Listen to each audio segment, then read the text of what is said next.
siècle à l'autre, on va dire. Mistral, c'est le 19e, il est mort en 1914. Delavouette est né en 1920. Et étrangement, on a là, sur 2 siècles, deux statures de poètes importants, très importants, avec une œuvre conséquente.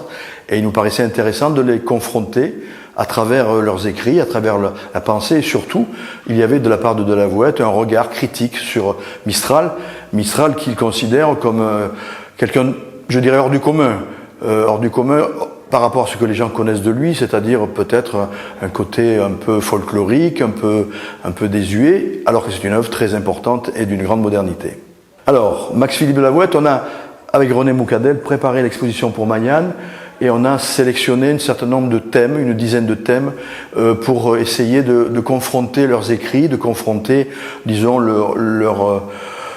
leurs écritures poétiques, mais d'une manière très simple, avec des thèmes, je dirais, essentiels, comme on peut se poser, comment le poète écrit et compose, quels sont ses thèmes de prédilection, à partir de quel mythe il peut travailler, etc. Bien, il y a des choses qui relèvent de la langue, évidemment, d'où le titre de l'exposition de Mayan, qui est Din Laïsam et d'où par là, que nous avons traduit par dans la langue du poème. Laïsam, c'est les saints, et symboliquement, les saints et les abeilles, c'est, comment dire, une symbolique qui est propre au poète. Comme disait Rainer Maria Rilke, que nous sommes les abeilles de l'invisible et nous écrivons, disons, justement, cette part un peu inédite de l'observation et de la sensibilité au monde. Donc, parmi les thèmes, il y a sur la langue des paysans, qu'on dit souvent patois malheureusement, qui est une langue qui était parlée surtout dans les campagnes. Il y a aussi le thème de l'arbre, le terme familier. Il y a le thème aussi de l'érotisme, qui peut surprendre, mais qui est très fréquent et qui est une part de l'existence, avec des textes admirables à ce sujet.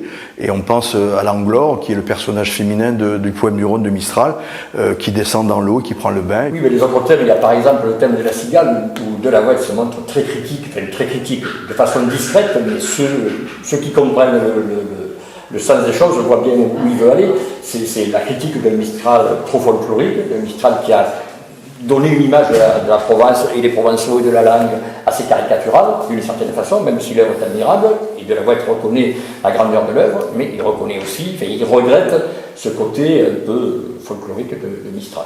Bon, on a choisi une strophe de Cortez et de la Belle Saison, donc c'est un texte qui évoque l'arrivée du printemps, et donc tout le renouveau, toute cette vie qui repart après l'hiver. Fonts que prenent son rempart d'olivier, per fare le signal de verdeur autour du bar.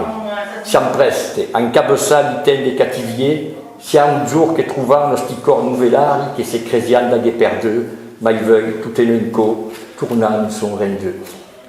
Il nous faut chacun prendre en main son rameau d'olivier pour faire un signal de verdure autour des remparts.